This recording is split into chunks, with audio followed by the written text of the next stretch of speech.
Welcome to the Landscaping Podcast. My name's Joel Barnett and I'm your host. And in today's episode, we're talking with Taylor Lukic from Odyssey Landscapes. So Taylor's up on the Sunshine Coast of Queensland, and he's grown. He's only had the business for 5 years, but he's already got 15 staff at the moment, running 3 crews are through, and he's got office staff and full-time videographer. So also got some nice videos on his YouTube page. And in this episode, we talk about how impressed I was how he's run the business to be the size it is now, and he's aiming to be the best in the Sunshine Coast. And I think he's 27 years old, so he's pretty young as well. And we also talk about his time at the Queensland Garden Expo, where he built a show garden there. So that was interesting, talking about the similarities between that and my experiences at the garden show with the water piece. It didn't work, but his turned out a bit better. But it's a pretty good chat, and it's interesting hearing how they do things differently over this in the Sunshine Coast of Queensland. So here's Taylor Lukic.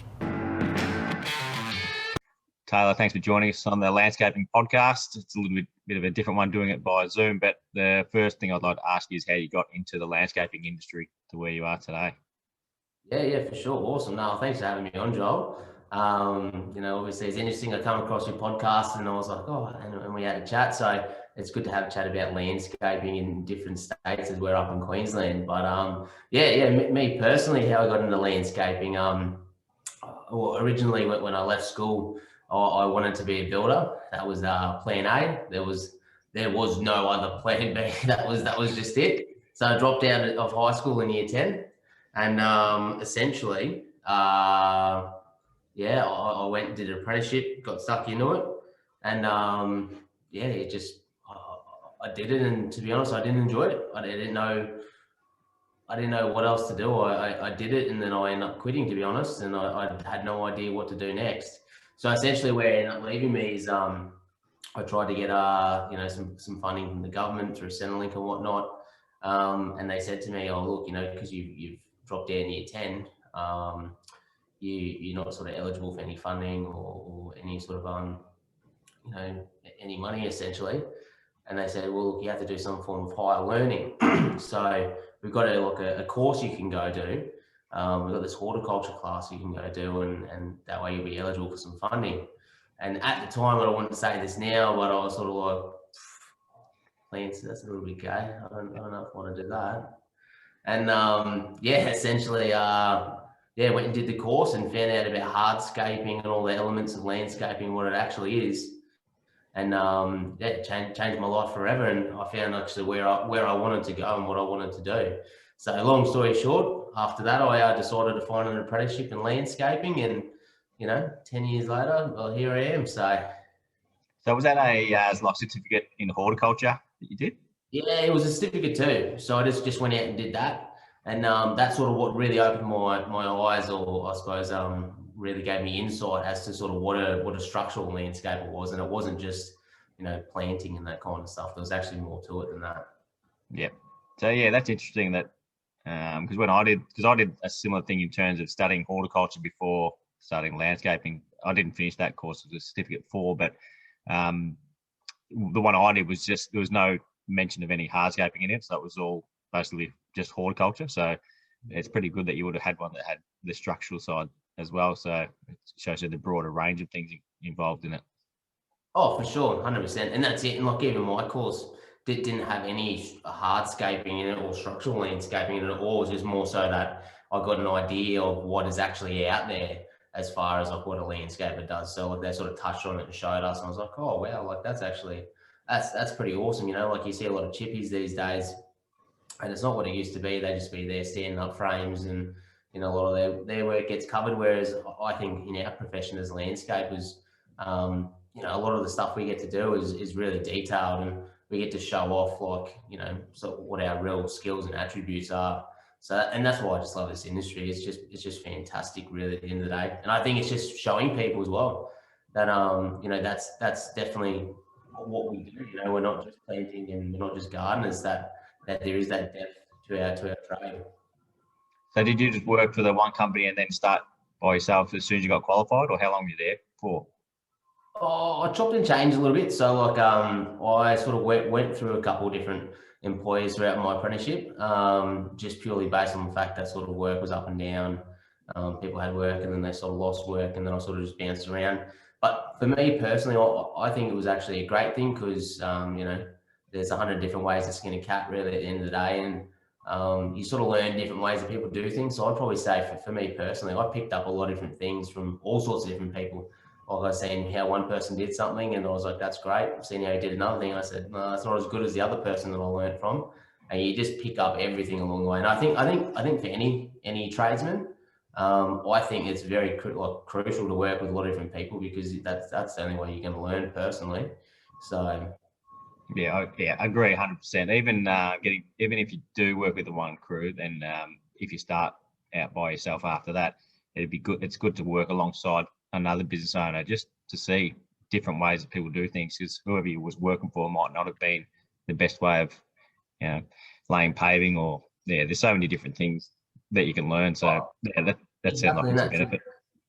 And you learn the good and bad parts of it too. You see a lot of ways that people do things and you go, look, I don't know if that's the best way to do it, the correct way to do it. And, sometimes you come up with your own ways as well that you figure out. And I think, like I said, that you only get that knowledge and experience through working with many different people. I worked with a lot of people as well that pretty much did their apprenticeship, like older tradesmen that just did it with their dad or whatnot or anything. And they've only never known the one way. So, I think it gives them a very closed mindset. And I think especially when we're building things in landscaping, there's a lot of stuff where a client might ask for something. And to be honest, I've never built it before. I've never done anything like it before. It's always the first, and I'm designing it for the first time. And we're doing a lot of on the fly sort of thinking as well. And I think sometimes if you sort of always trapped and haven't had a lot of experiences in different ways of doing things, I think you sort of set yourself up for failure in the sense that you need to have that open mind to think outside the box and fairly laterally. So that makes perfect sense. So how old were you when you started landscaping? Was it like, how long did you do the building apprenticeship? Yeah. Well, I started my apprenticeship when I was 17. And I did that obviously up in Queensland here. I don't know what it is in Victoria, but it's a 3-year apprenticeship up here.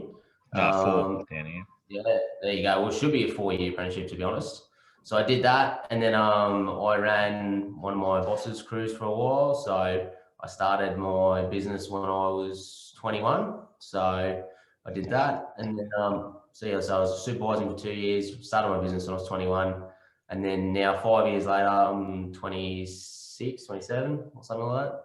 And just sort of grew my business to the point now where I'm all sort of running the business these days on the tools here and there, sort of just flexing sort of everywhere throughout the business, really, just to sort of get things moving and make it all happen.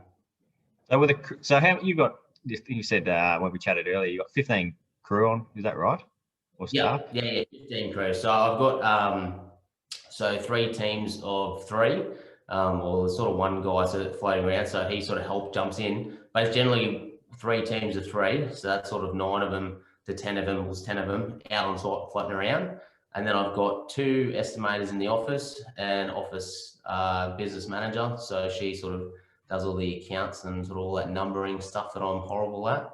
And then there's obviously myself who flexes between sort of everything. And then I've got a full-time videographer on board too, and he pretty much helps us sort of with our YouTube channel, get that going, and just sort of grow that sort of side of the business digitally, as it's such a sort of big part of the world these days now. So the companies you work for, any of them large like yours? Is that sort of standard size in Queensland? Yeah, none of them. And that was a huge undertaking for us, because me personally, like I said, I've always worked for small businesses, like a lot of the guys that I always worked for and I did my apprenticeship with. We were sort of me and the boss, or maybe there was sort of 2 or 3 of us max, maybe 4 at sometimes. So fairly sort of not small businesses, but like we were just sort of that one team would go and get a job done and just sort of move on to the next one. And that was great in a way. Like I said, the boss was always there. So, it was always sort of streamlined, productive. We knew what was going on. We got things done. But then to be able to sort of have a business like that, and that's how mine started out, to get to that stage is good. But then to sort of get to those next stages to ensure that everything runs smoothly, that people are still being productive, that everything's still rolling. That was a huge task in itself, because I've never been in a business like that. So it was a huge task learning how to set up those systems or the processes, essentially, so that it could work. So otherwise you just run yourself into the ground. So that was probably a huge part of me learning what to do next. And that's why I got to a point where I employed coaches to sort of help me get to where I wanted to go. Sort of just sought advice from a lot of different people, which I was sort of pretty lucky to get as well. How did you find those type of people? Like, because you obviously had to, there's one thing making it up as you go, but you've obviously got other people who have got more experience who have helped you out. How did you find them? Yeah, for sure. Well, it was funny, like me personally, business is different from anyone else's, and you go, yeah, it is for sure. But, the principles of running a business and sort of how you do things still are sort of fairly universal. So, like I said, just being able to sort of take on a lot of that information, implement it is the key at the end of the day. Yeah, that's the same as what you're saying about working for different people. You're going to learn different things. It's the same with speaking with different businesses, because landscaping businesses don't do everything exactly the same, but there's certain things you can take, and it's the same with other businesses. You might learn something from them that is suitable. A lot of it won't be, but you only need one thing that can help your business. So it sounds like it's a smart way to go. Yeah, for sure. Definitely. Well, I'd encourage it to anybody who's sort of looking at, like you said, if you're happy, it depends, like people in different stages of life and where they are, I'm still a fairly young guy, so that's why I've sort of probably got a fair bit of a push on trying to scale my business and grow it. But then there's other people out there who are pretty happy and content with just sort of, running a show where it's, smaller as well, like whether it's 4 guys or 5 guys. It depends on where you're at with life and what you want, you know what I mean? Obviously the stresses are a lot less. We're running a smaller business. So that's something I see appealing, to be honest, at this point in time as well. But it just depends on where you're at with life, where your family is and what's going on. So do you have a wife and kids or anything? Yeah, well, I got my partner, so we met probably about 2 years ago, and then she has a child, so now I've sort of become instant dad for the last year and a half, which has been a change in my life too, which has actually made me value probably taking a step back as well, and sort of, I don't know, not working 6-7 days a week, because I always still have up until probably the last 2 years. So so that's sort of where my head's been at of lately. Okay, cool. So you do you do any work on site still, like the actual construction, or are you just running around putting out fires, that sort of thing? Yeah, it's a hard one. Probably I'd probably say for the last, probably only have come just back on site for the last, I don't know, couple months, 6 months maybe. But prior to that, sort of before that last 6 months that we've had, for the last few years, actually, I was probably been off the tools, just purely because I sort of looked at it in the way that I needed to stay ahead of the guys, one step ahead, put fires out, stay on top of things, and make things happen at the end of the day, and sort of get the business where I wanted to go. Because personally, I saw that if I was on the tools, I wasn't actually running the business, or I actually wasn't making an effort to grow the business. I was too consumed in being the technician. Like there's a couple of good books out there, like I don't know if you've ever read the book called the E-Myth. I've heard of it. Nah, I should do. Have a read of it. It's a great book, because he talks about how in the business, so in any business, especially construction business, you have 3 different people that play a role in that business. So you have the technician, you have the manager, and you have the entrepreneur. And to be honest, I don't like to class myself as any of them. But generally what he talks about in that book is that, like once you get to a stage in your business where there's enough work flowing and that kind of stuff, and you're saying in front of your guys, like depending on where you're at, whether you become a manager and you're not really a technician anymore, or whether you become that sort of next level up to the entrepreneur, there's a big, like if you're doing technician work all the time, you're not going to have the time to be an entrepreneur and think about those next stages of the business and where you're going to go and how you're going to get it to there. So, like I said, it's a big part of it. And I generally find that once you go back, which I'm hoping doesn't happen to me, from like say being in the management position or going back to doing stuff on site, that generally there's a lack in sort of progression of the business as well. So that's what I've generally found. That's why I did it. So at the moment, I've gone back on the tools just purely because I hired an extra estimator. So I had an applicant come through. I was looking for structural landscapers, but he applied with us as an estimator, and his experience and his talent was sort of too hard to pass up. So I decided to put him on as an estimator, and I was estimating at the time as well. So I said, well, he can take over my role, and then I'm still a structural landscaper, so I can sort of fulfill that role. So there's always that sort of curveballs that come that you go, well, hey, this is option we've been presented with. I don't want to lose it. How do I make it work? Do you enjoy doing one more than the other, being on-site or off-site? Oh, it's a hard one. Like, I think it depends. Like, I think if I go back to site, like, I do enjoy it. Like, obviously I got into this trade to be a landscaper at the end of the day, and I love doing what I'm doing. But personally, I don't know whether you have it or whatnot, but I find that, to be honest, when I'm a tradie or when I'm doing things on site and I'm getting stuff done or whatever, I find in my general life I'm probably more irritable. I don't know. Like, I'm generally just like, I get home, I might be just like angry from doing something. I just being angry for no reason or whatnot. So personally, like I said, I love the job, but I don't know. I personally find it sort of affects my more normal life or whatnot. I don't know, but I don't know. That's just me. No, it's good to be aware of it though. So especially if you've got the family life, you don't want to be taking any stresses home. Yeah, well, that's it. Well, like I said, generally, like I said, it comes with being on site and that sort of stuff. Like, I remember when, like when I was obviously a smaller crew and I was managing stuff, or I was sort of in charge of running a job or staff, mate. And I know you would have it too, where you go to sleep and you're still thinking about the job, you're dreaming about the job. You get a bad night's sleep because you're thinking about it, and then you go to site or something goes wrong or pear-shaped, and you got to find a way to get around the problem or fix it. And then you're sort of making sure that the boys are rolling all the time, everyone's working. And I still have those issues now, being in the position I'm in, but I'm not in the thick of it running a job site. So I think personally, when you're in that position, it's pretty damn tough, to be honest. And I think that's probably what makes you irritable, or your stress levels pretty high at the end of the day as well. Yeah, I'm pretty lucky. I sleep like a log. There's nothing going through my head while I'm. Yeah. Oh, mate, it's horrible. The amount of times I've gone to sleep and I felt like I didn't go to sleep because I was dreaming about work. And that's personally, that's the one thing I'd like to avoid. So like you said, obviously I'm still out there running job sites. I still have those sort of situations in a different way at the moment, running a whole business. But I just find personally that running the entire business probably suits me better than being like a manager. I'm happy to go on site and be a technician. If one of my supervisors is running a job, I go, hey, cool, happy days, I'll come help you, I'll do whatever. But as far as like running the job site and make sure everything goes smoothly, that's his position, to be honest. Yeah.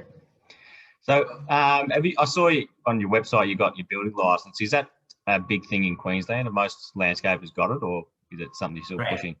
Well, they should anyway. So there's a lot of people that probably don't. At the end of the day, same in Queensland, we have the QBCC, which is the Queensland Building Construction Commission.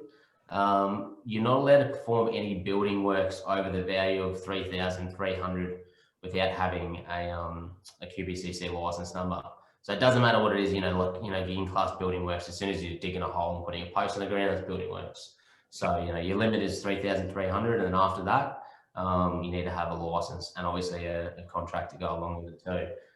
We're finding probably up here that there's a few people that don't have licenses that still get around. I know I've priced against a couple of guys, like for small jobs, like any jobs around sort of 10 to 20 grand potentially, that some people might not have had a license. And as soon as I just pointed out to the client, generally it's sort of a no-brainer for the client to choose. But generally in a lot of the jobs that we're pricing, like we're doing jobs, probably much like yourself, anywhere up from sort of, 50 grand up to sort of 200, 300,000. So we don't really run into that issue much with those people there. I suppose you just start looking at sort of whether people have the relevant licenses to do the work that they need to do at the end of the day. So I don't know if that's the same in Victoria. they're slightly different. So any works, I can't remember. I think it used to be over 5,000. I think now it's over 10,000. You have to, and I think it's only also if it's in conjunction with the construction or renovation of a home. So, or if you need a permit. So there's so many different grey areas that it's understandable that most people have got no idea that you need to have a building license for it.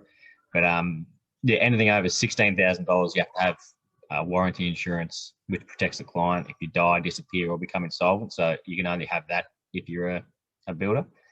But like so I'm in Geelong, and I'd say there wouldn't be any more than 10 landscapers in Geelong, or if there is, it'd be less than 15 that have got their landscaping license. And there's probably 120 people doing landscaping here. So a lot of legal works, but yeah, I didn't get it as soon as I started, so I was doing works illegally as well, technically. So, but it's not something that's black and white yet. So I don't know when it will be. What's the process like to get your building license in Queensland, though? Because I think it's a bit simpler.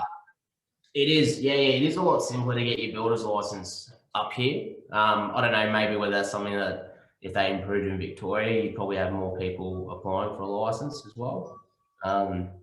But the other half of it too is, up here, it's just a case of obviously getting your certificate in your relevant trade. So like in my case, certificate 3 in landscape construction. So once you get that, obviously, then you can apply for a trade license. So it's like again, it's not a builder license, it's a trade, trade license for structural landscaping. And essentially, you can do a lot of different works and whatnot. There are some restrictions, like obviously you can't build retaining walls over 1 metre high. You can't do irrigation. And there's a few other things in there as well regarding concreting, I think, as well, that you can't do. And obviously, I think as well, like the patios and roof structures, there's a limitation associated with it as well. So yeah, like I said, I got that license, and then essentially that was good for me in the beginning, but then I got to the point where I needed to upgrade it. So then getting a builder restricted to structural landscaping license, that was a different kick of builder. That's a lot more work than just getting a trade license. So again, you start a lot of referees, interviews, and a few different things to actually get your builder restricted to structural landscaping. And so that's what we got, obviously, and what we operate off now, and enables us to do everything that we want to do. So yeah, and I think it's a great thing for the industry, to be honest, to sort of, have those tests to make sure that you got the right people building stuff at the end of the day as well. So I think it's great. Whether I think sometimes that the QBCC are, the best organisation out there in the world, to be honest, I'd probably say no as well. I think there's a lot more that they could do as far as, remedying situations for consumers and also for contractors.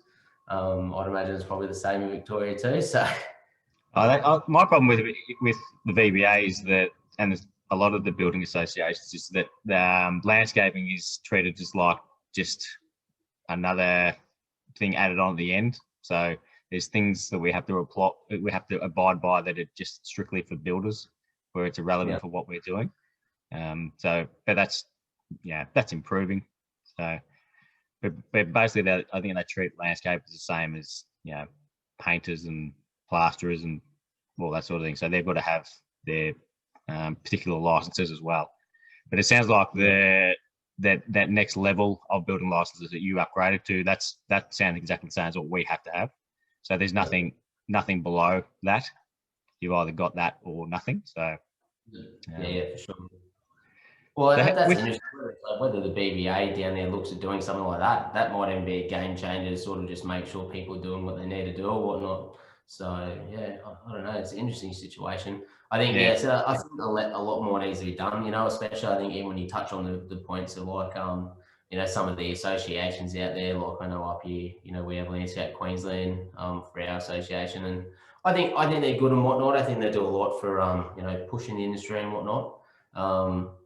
Whether I think they could do more, I don't know. I think there might be a better way to go. I think maybe it's just because our associations are so small that they don't probably have as much push or sway as other associations, like such as Master Builders or HIA.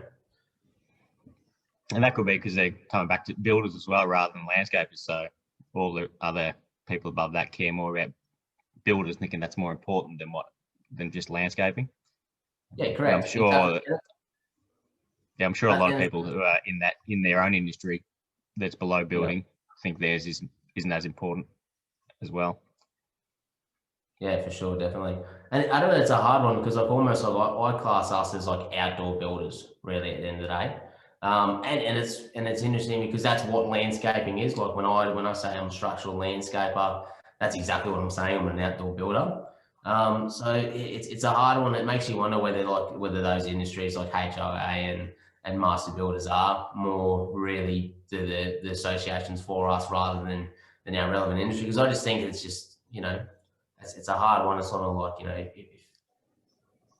if people can't bloody get on board with sort of seeing what it is that we get up to. And I'm not saying it's a people's problem, but if there's that not enough awareness as to what we do, and what a landscaper is, how do we change that really at the end of the day, really? Because at the moment I feel like I identify more as a builder. So, you know.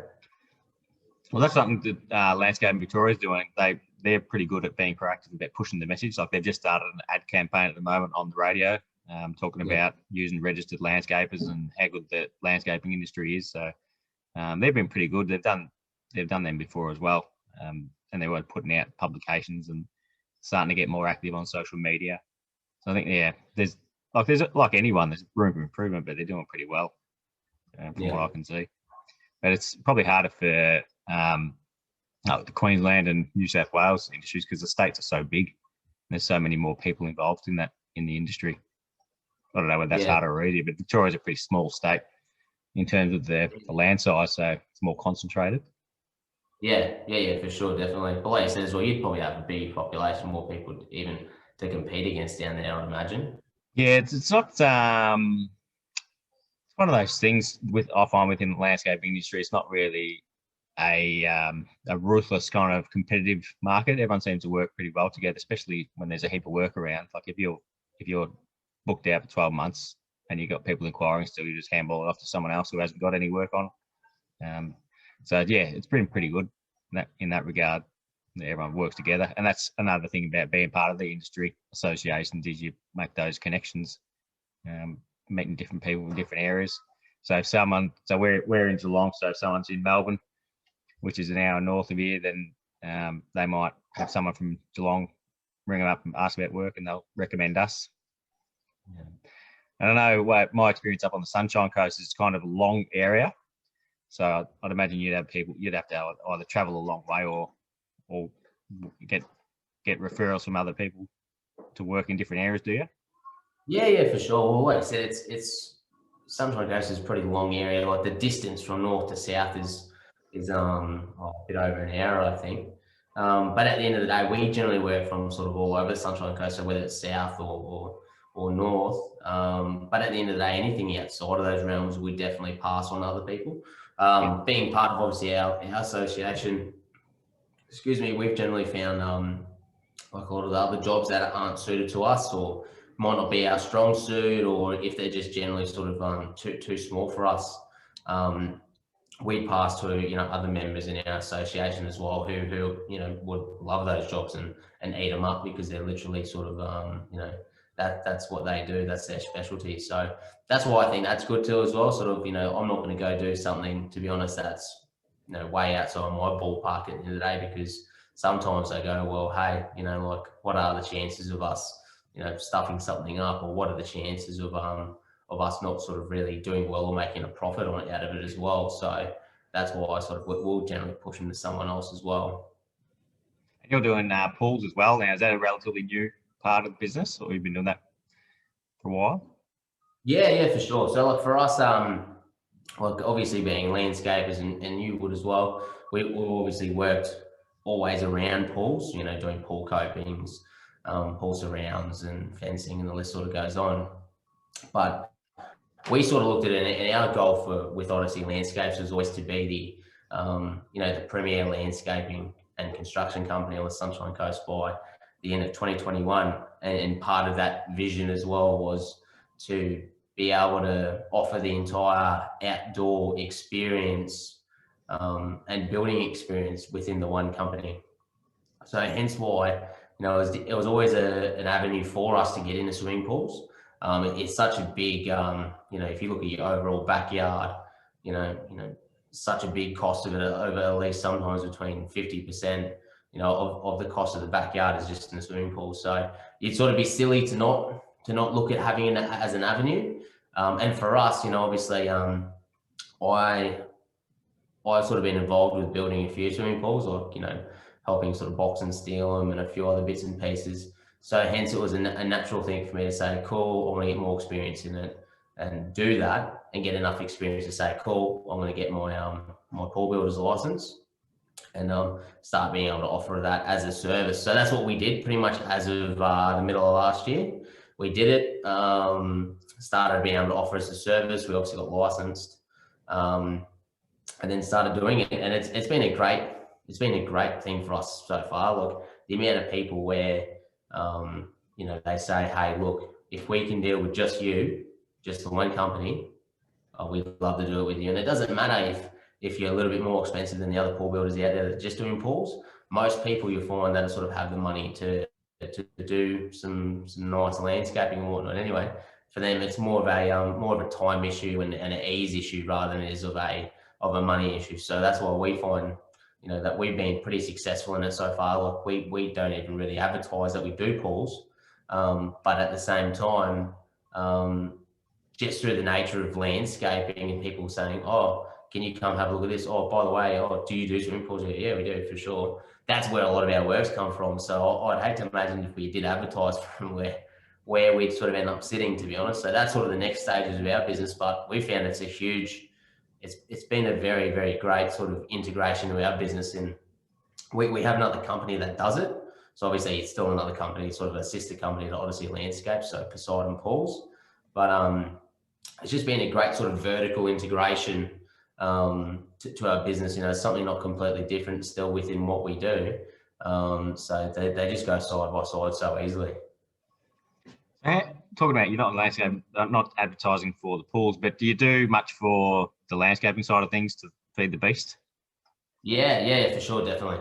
So like I said, obviously we get a bit of word of mouth and just referrals and that sort of stuff from previous clients we've done work for, which is awesome because obviously those referral leads are always good quality, like they, like I always said, like A-grade people hang out with A-grade people, and so, if you've got someone who's spending 200 grand, generally the sort of the people hanging out with are happy spending another 200 grand. So that's the benefit of having referrals.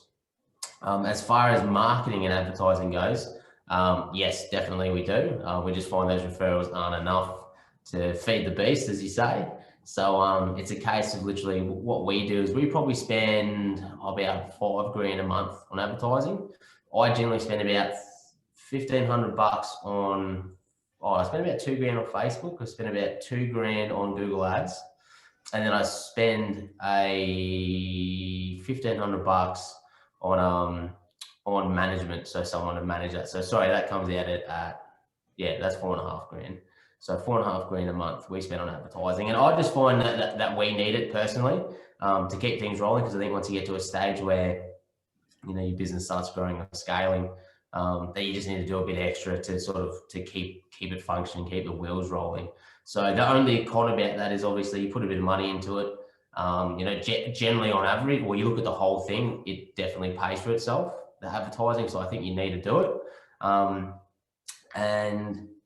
And yeah, but you just have to deal with a few leads that come through, to be honest. And you have to be very, very careful about disqualifying people as well, because we have that many people inquire. From our ad spend, we generally have about 60 inquiries per month. So we generally generate about 2 a day.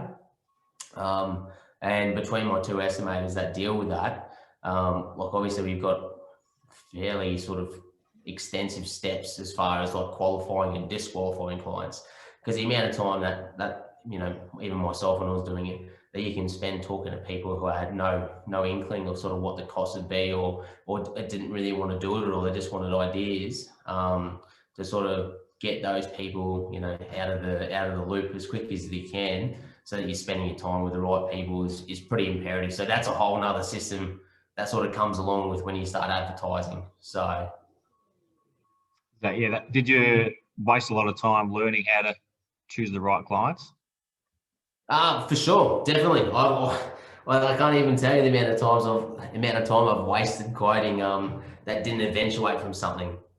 And I think it's just not a time thing. I just think it's just maybe a practice and an experience thing that you get over time. Because that being said, like, even though I'd say, I've learned a lot from it now and I'm a hell of a lot better than what I was in the past, I'd probably say I still probably got a lot to learn, still going, because the amount of times where I've went and quoted a job and I said, oh, look, like, realistically, what are my chances out of 10 of getting that job? And is that because maybe my price is too expensive, or that they sort of don't know maybe what it's going to cost, or whether they're just tie kickers? Sometimes, most of the times, I'm right when I say, look, I reckon there's a 3 chance that I'm going to get that job, 3 out of 10, just purely because, I don't think that they can afford it, and I don't think they're up for it. And so that's right. But then there's sometimes where there's those one people where I go, there's no way I'm going to get that job. And then they call you back the day later and they go, oh yeah, looks good, happy days, let's go. Like, well, I did not see that coming. I had, you're like, oh, cool, happy days. And they end up being awesome clients too as well. It just catches you by surprise. I don't know if you've had that before. Yeah, it sounds exactly the same. Yep. So, do you do your own designs as well, or just construction? Yeah. So we do our own designs as well. So in the beginning, when I first started, I was just sort of mucking around with paper, drawing stuff up, and that's obviously takes a lot of time. And then I sort of started playing around with a couple other programs, to sort of where I got to now, where pretty much we use SketchUp. I don't know if you're familiar with it. Yep. But we use that. We pretty much draw up like pretty basic 2D stuff, just sort of give people an idea. And we always pretty much give someone a 2D plan free of charge, because pretty much these days when we go quote, I don't really measure up anything anymore. They either need to have building plans, or what I'll do is we use a satellite, so either Google Maps, or even better, the council maps if they have in your area. And we just sort of get the overlay of it, take a photo of it, so screenshot it, upload that into SketchUp and draw over the top of it, and sort of get our measurements off that too. And it gets us a pretty damn good quote, enough to give someone an estimate to say, hey, look, this is where, we're estimating you're going to sit with your project, and enough for them to say, oh, cool, happy days, oh, sweet, no go, or they go, yeah, cool, looks good. And then we sort of really go into delving with it further. And that's the biggest thing is how do you get people a quote fairly quickly, fairly accurately, enough to stifle them out, so whether they're ready to go or they're not. So that's what we do, and that's why pretty much with our design service, we do the 2Ds for free, because we're drawing them up anyway to measure. May as well give them to them. And then pretty much after that, if they're interested, we do a full-blown design service. So we do 3D stuff in-house, sort of full mock-ups, horticulture plans, planting plans, lighting, irrigation, all that kind of stuff. I've got a guy, one of my estimators, he's actually he's a web designer, and he's got a background in sort of 3D animation. So that's his sort of whole role with it. So that's why he actually originally was a pool builder, not a pool builder, but a pool estimator. So he did quotes for pools. And so I knew him when I was doing landscaping, and I asked him if he wanted to come across. And so that's what happened. So that's why he's been a fairly integral part of our business too. He does all our designs, and he has the ability to quote and price jobs too. So sort of makes stuff pretty easy for us. Do you do many of the designs? What does he do? Yeah, I do. Yeah. So before Lukic came along and he was doing them, I was doing them. I do have the ability to do them. I won't say I do them as good. Like obviously, as far as the ideas go, they're all there. But getting him into 3D, I can do them. I'm just not as talented. So he makes them look awesome and pretty. So. Yep. What's your favourite plant to put in there? Favourite plant? Oh, it's a good one. It's hard because I can probably tell you a lot of plants that I don't like. I hate dracaenas and all those sorts of plants. So when I say, oh really? Garbage, shake my head. But I'd probably say for me, of all time, I've always been a big fan of really formal gardens. So, you know, of the likes of like Paul Bean Gay and that kind of stuff. Like, you know, I'd probably say stuff like, you know, Lagostroma indica, so, you know, crepe myrtles and that kind of stuff. They're always sort of the big ones of mine. Like, I think they're great. You know, even different types of, you know, Morayas, like Minamin are awesome. And there's stuff that adds structure to the garden. I'm a big fan of stuff that's structural, even though I live in a very tropical area part of Australia. To be honest, they're not my favourite to design or put together. So, you know, even though they have their own plants with merit as well, like, you know, heliconias and rhapis palms and that too as well. So it's one of those things, grass is greener on the other side kind of thing, because I love frangipani is my favourite because we can't grow it down here. Yeah, there you go. Everywhere. I did see on your website as well, you did, I don't know if it's called Queensland Garden Fest or was it Queensland Garden Show? Did that a couple of years ago. Queensland Garden Expo, yeah. How was that? Oh, that was that's a nut story, that one. So essentially, I think it was 2 years ago. So the year before coronavirus, we did the Queensland Garden Expo. And I know you guys obviously have the Melbourne Garden Festival down there. Yep. Anyway, this is sort of like our version of it. So it's not as big or whatnot. We don't really have as many landscape displays. But we decided, we said, screw it, we're going to have a crack at it. So we got there pretty much on the Monday. So it goes across Friday, Saturday, Sunday, and you have 4 days to build your display. And what we did is we built a pergola out of laser cut screens and obviously a deck underneath it with barbecues, lounge furnitures. We dug a sunken fire pit. And then also by the same token, we lifted up our entire display. I think it was about 800 mil or something like that. So we pretty much built the entire display on pallets. So just to lift it all up because I wanted to build a retaining wall for some weird reason. And so we had 4 days to build that, and we were literally working sun up to sundown to build this thing to get it done. And it was a feat. Like, it was one of those things where you go, it was an amazing, like the amount of sort of camaraderie and the morale that it brought among the boys, because everyone was just saying, we've got to be done, you know, Thursday afternoon, Thursday night. There's no if, buts or maybes.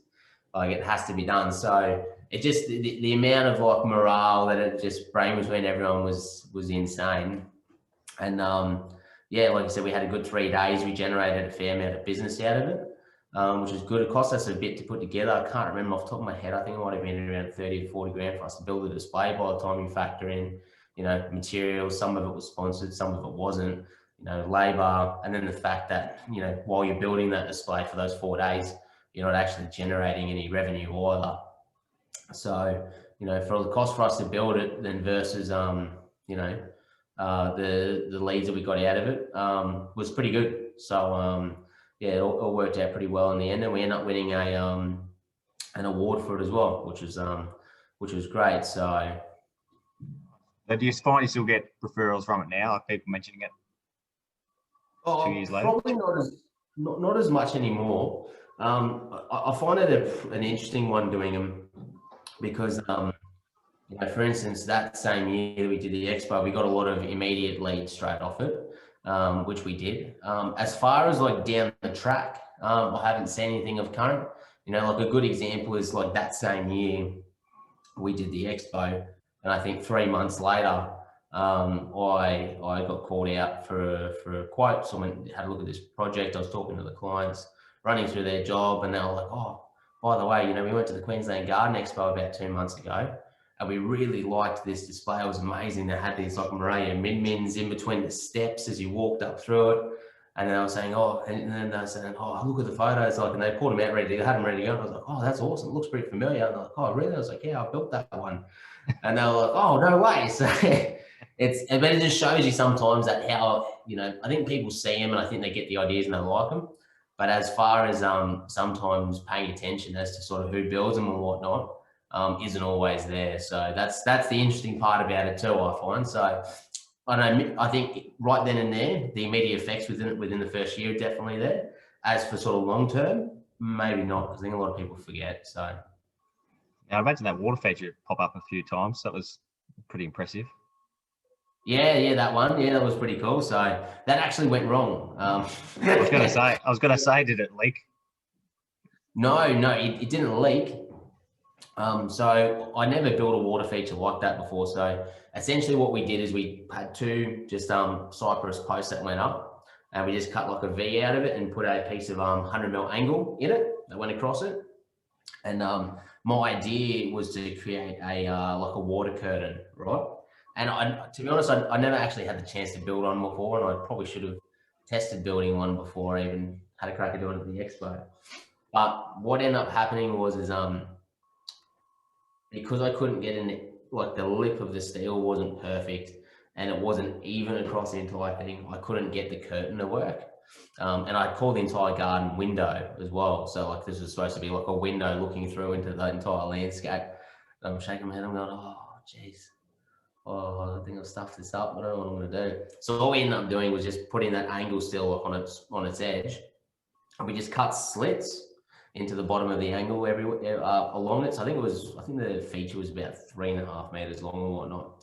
Just cut slits in it every 25 mil or 30 mil, and just had like rain droplets coming down. So it was more like a droplet curtain, which is pretty cool. Like the effect was still amazing.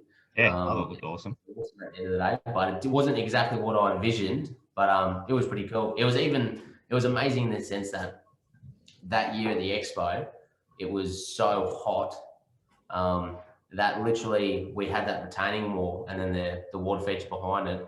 So people were going and sitting on top of this retaining wall in front of the rain curtain because the wind was blowing through it, and it was like an air conditioner. And it was I just had swarms of people just sitting on top of my retaining wall, which by the way wasn't built, like properly. It was only built. It's only for looks because we've got to tear the thing down in 5 days. So I'm there shooing people off the retaining wall, saying, "Oh, we can't sit there," and that kind of stuff. I ended up getting a huge sign printed just to put in front of it so people couldn't sit there. So, but yeah, it's amazing. That adds value to what water features can do in your landscape, not just the sound, but just the cooling effect. Yeah, it's good having multifaceted things like that. Like I think pools are good if they're a water feature as well, or not so much water feature, but a feature of the garden rather than just being, so it's a shell in the ground or whatever.